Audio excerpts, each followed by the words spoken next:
Hey, David Bates here at the shop here in Warwick, working on the GTO today.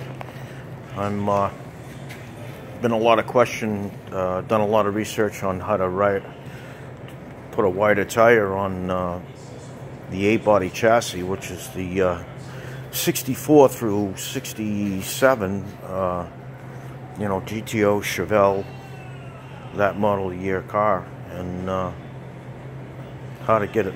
A nice fat tire on the back of this thing. So very simply, if you've got the body off the car, you can take a look at what I've done here. So we've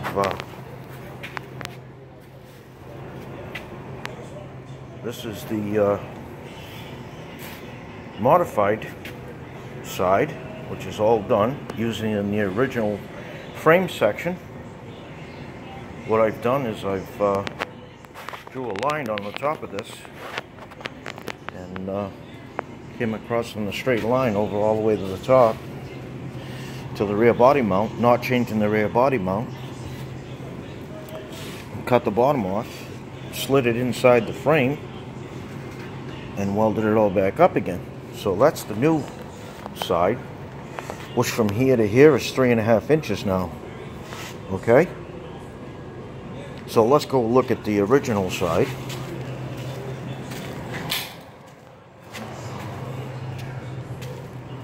Which from here to here is only 2.5 inches. So that gives me 2 inches of clearance here. Okay? Here's my cut line. All the way up across the top and right down here. Okay? So I'm going to cut the bottom of this off. A straight line right at the curve, and I'm going to slide this right inside of this, which is going to give me 2.5 more inches from here to here. Okay, so I've done that modification. Over here on the body, very simply, I've left the lip of the old rear quarter on here all the way around, and this from here to here is another 2.5 inches, because your tire is going to rub against the side of this right here. So what I'm going to do is I'm going to follow this profile right here, because my rear quarter goes right in here.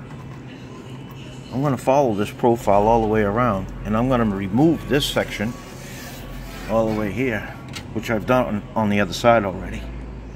Okay, so let's go take a look at that. So leaving the original quarter panel profile on there, I've taken the old quarter panel and brought that out to this lip right here and re-welded it and brought this out almost 2 inches. All I need on this lip down here is 1/4 inch to button weld the new quarter off, and I can remove all that material, and I have a nice space. I did mark up my rear quarter so this doesn't touch. So I know I have clearance here in my rear quarter. So we'll clean this all up, undercoat it. I will have to make modifications on the inside, because now my inside wheel wells need to be modified to 2 inches, 2.5 inches that I took out of the frame.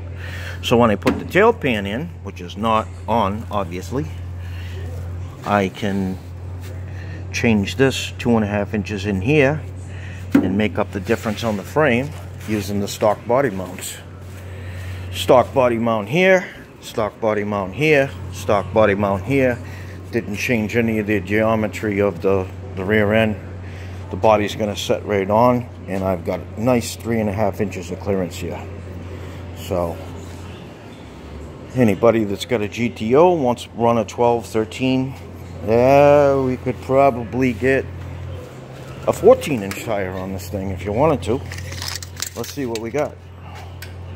We got 12 inches to the outside of the tire, and we got another 2.5 inches on the outside of that, so that's 14. You need a 1/2 inch on each side, so 13-inch wide tire on a stock frame without doing any rear end modifications, narrowing the axles, any of that stuff, just framework. So this side took me probably 3 or 4 hours. The other side will probably take me another 3 or 4 hours. That'll go quicker, seeing as how I learned on this side, and should be good. Another thing to note here, I put some truss braces in here to make it nice and strong. Put a nice faceplate on this, beef up that section of the rear end, and should be good. All right, that's it for now.